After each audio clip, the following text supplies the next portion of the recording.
नमस्कार, मी उन्मेष खंडाळे. माय महानगर लाईव्ह मध्ये आपलं स्वागत आहे. छत्रपती संभाजीनगर मधील गोपिका ज्वेलर्स मध्ये एक वृद्ध दाम्पत्य आलेलं होतं आणि त्यांना एक दागिना खरेदी करायचा होता. त्या संबंधीचा त्यांनी तो दागिना घेण्याचा प्रयत्न केला, मात्र त्यांच्याकडनं दुकानाचे मालक जे आहेत, त्यांनी ओनर जे आहेत, त्यांनी पैसे घेतले नाही आणि त्या संबंधीचा जो व्हिडिओ आहे तो सध्या सगळीकडे व्हायरल होतोय. आता आपण त्याच गोपिका ज्वेलर्स मध्ये आहोत आणि आपल्या सोबत आहेत या गोपिका ज्वेलर्सचे ओनर्स निलेश खिवनसरा. ते दाम्पत्य तुमच्याकडे आलं आणि त्यांनी तो दागिना खरेदी करायचा होता. त्यासोबतच त्यांनी ते डोरल्याच्या 2 वाट्या देखील घेतल्या. नेमका काय प्रसंग होता आणि कशा पद्धतीनं ते तुमच्याकडे आले होते? काय की अगोदर आमच्या फर्स्ट शोरूम मध्ये ते आले होते. तिथे आल्यानंतर आम्ही त्यांच्याशी चर्चाही केली होती. ते म्हटले की आम्हाला आहे ना मंगळसूत्राची म्हणजे पोत घ्यायची आहे माझ्या बायकोसाठी. आणि त्या आतमध्ये आल्यानंतर त्यांनी तिथे म्हणजे ज्वेलरी पाहण्याची सुरुवात केली होती. मी त्यावेळेसच आलो, त्यांच्याशी माझी चर्चाही झाली होती. पण मॅझिनाईन फ्लोअरला काही कामानिमित्त मी वरती गेलो, तोपर्यंत ते दोघेही बाहेर निघून गेले होते. थोडंसं दुःख मला झालं होतं, परंतु 1-1.5 तासाच्या अंतरावरती ते माझ्या दुसऱ्या शोरूमला आले आणि तिथे मला मुलगा वरती येऊन म्हटला की ते जे आजी आजोबा होते ते या दुकानामध्ये आले. मग मी खाली आलो, तोपर्यंत त्यांनी एक माळा आणि एक वाटी परचेस केलेली होती आणि ते काउंटरला ठेवलेली होती. तर मी आल्यानंतर आजोबाला विचारलं की आजोबा मला ओळखलं का? मी तुम्हाला पहिल्या शोरूम मध्ये भेटलो होतो, तुम्ही आजीला काठीने डिवचत सांगत होते की काहीतरी घे ना, मी देतो पैसे. तर ते म्हटले हो, मी ओळखलं. मग मी त्यांना विचारलं काय आवडलंय तुम्हाला?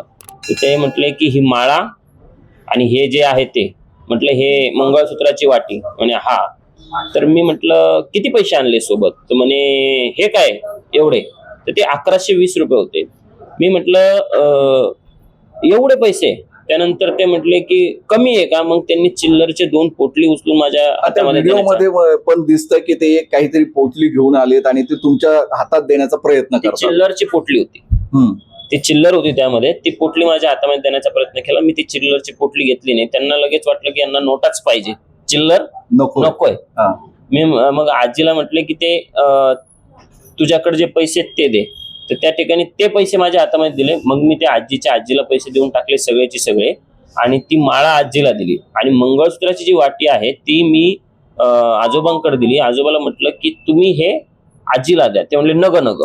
एक प्रामाणिकपणा त्याच्या आढळून आला. तर मी म्हटलं नाही द्या. ते देताना त्यांना ना डोळ्यात पाणी आलं. म्हटलं काय झालं आता?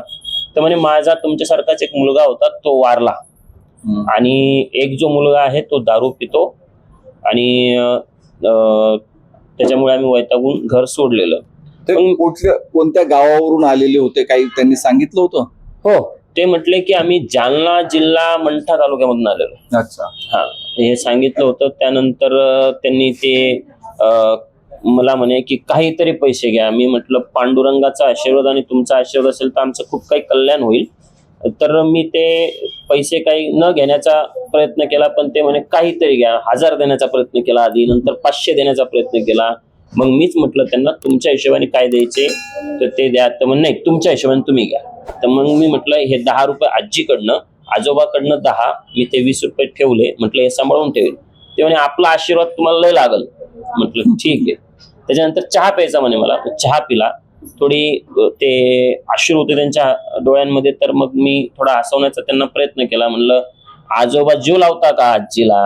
आजीला विचारलं तर आजींनी असे 2 थाप माझ्या पाठीवरती दिली आणि हसल्या. ते वय आहे का माझं?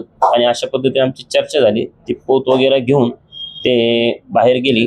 त्याच्या आधी मी त्यांना एक छोटीशी एक पर्स पण गिफ्ट दिली होती आणि मग ते गेली. नाही, पण तो क्षण अगदी भावनिक असणार आहे की तुम्ही त्यांच्याकडनं पैसे न घेण्याचा जो निर्णय घेतला त्याचं काय कारण असं? हे बघा, चिल्लर देत आहेत किंवा 10-10, 20-20च्या नोटात चुरगळलेल्या आहेत, म्हणजे ते कुठेतरी भिक्षा मागत असतील किंवा काही अशा पद्धती. आणि दुसरी गोष्ट म्हणजे त्यांचं प्रेम खूप एकमेकांवर तुम्हाला. हा, आणि एकदम साधी भोळी लोक. माझ्या जागी कोणी असतं तर ते पैसे काही घेतले नसते. मी काही खूप मोठा पराक्रम केलेला नाही. माझं कर्तव्य होतं, त्या ठिकाणी मला ते वाटलं, मी त्यांना दिलं.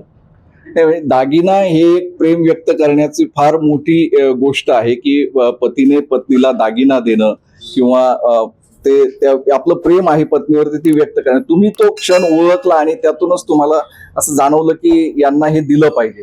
हो, 100%. मी काय म्हटलं, माझ्या जागी कोणी असतं ते लगेच त्या ठिकाणी देण्याचा प्रयत्न केला असता. तेच मी केलं आणि ते खुश झाले ते एकदम. तो व्हिडिओ शूट केलाय, ते दादाही आपल्या सोबत आहेत. तुम्ही जर आले तर काय तो व्हिडिओ तुम्ही शूट केला तर काय तुम्हाला काय वाटलं की तो शूट करावा आणि आता किती मिलियन पर्यंत गेलाय तो व्हिडिओ? आता व्हिडिओ 24.4 मिलियन असं गेलेला आहे व्ह्यूज. आणि तो क्षण तुम्हाला कॅमेराबद्द करावा वाटलं, हे सगळ्यात महत्वाची गोष्ट आहे. त्यांना मी बघितलं, ते ज्वेलरी बघत होते त्यावेळी आजोबांचं आजी विषयी प्रेम ते बघून मला वाटलं की त्यांचा एक व्हिडिओ काढावा म्हणून. अच्छा. आणि त्यानंतर मी सरांना बोलवलं आणि सरांची जी चर्चा झाली ती शूट केली फक्त. बर, धन्यवाद. तुम्ही वेळ दिला आम्हाला आणि सांगितला हा सगळा प्रसंग. परंतु हा एकदम भावनिक क्षण आहे. पती पत्नीचं नातं ते ज्या वयात आहेत तेव्हाही ते टिकून आहे. म्हणजे आजच्या काळामध्ये पती पत्नीचे संबंध वगैरे ह्या सगळ्या गोष्टी आहेतच, मात्र घर त्यांनी सोडलेलं आहे, मुलापासून ते दुरावलेले आहेत. एक मुलगा वारलाय आणि आता अशी माहिती येते की ते एका इथल्या मंदिराच्या बाहेर ते राहत होते आणि तिथे त्याच्यानंतर तुमच्याशी त्यांचा संपर्क झाला का? नाही, माझा संपर्क नाही झाला. आणि त्यानंतर म्हणजे शोधण्याचा प्रयत्न केला पण ते भेटलीच नाही. धन्यवाद या सगळ्या बातचीतसाठी. पती पत्नीचं नातं हे व्यक्त करण्याचं एक सोपं माध्यम म्हणजे दागिना देणं. मात्र ज्या पद्धतीने त्या आजोबांनी आपल्या पत्नीसाठी, त्या आजीसाठी जो दागिना निवडला होता आणि ती पोत किवनसराय यांनी त्यांना दिली आणि ती त्यांना घालण्यास सांगितली, त्यानंतर हा व्हिडिओ व्हायरल झाला आणि सगळ्या महाराष्ट्राला त्या आजी आजोबांच्या प्रेमाबद्दल कौतुक वाटतंय.